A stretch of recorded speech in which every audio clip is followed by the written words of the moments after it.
আওয়ামী লীগ তার আমলে এই সৎ সাহসটুকু দেখায়নি যে বাংলাদেশে নিজের যোগ্যতায় অন্য দলের যদি 50টি আসন কেউ পায় তারা পাক।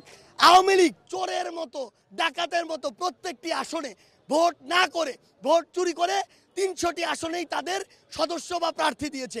এরপরে এই আওয়ামী লীগ আরও 50টি আসনে তাদের যারা মদতপুষ্ট তাদেরকে সংরক্ষিত আসনে বসিয়েছে।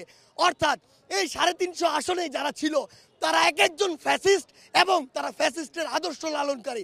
তাহলে আপনি আমাকে বলবেন শুধু ওই 350 জন নয়, পুরো বাংলাদেশে এই ফ্যাসিস্টকে লালন করে আওয়ামী লীগ, যুবলীগ, ছাত্রলীগের প্রত্যেকটি ইউনিটে যে শয়তানরা বসেছিল, যে রক্তচোষা মানুষরা বসেছিল, তাদেরকে আমি কিভাবে নির্বাচনের জন্য আমার প্রতিনিধি হিসাবে নির্বাচনে দাঁড়ানোর জন্য এই অনুমতিটি দিই, সেটি এই বাংলাদেশে কোনোদিনও সম্ভব না।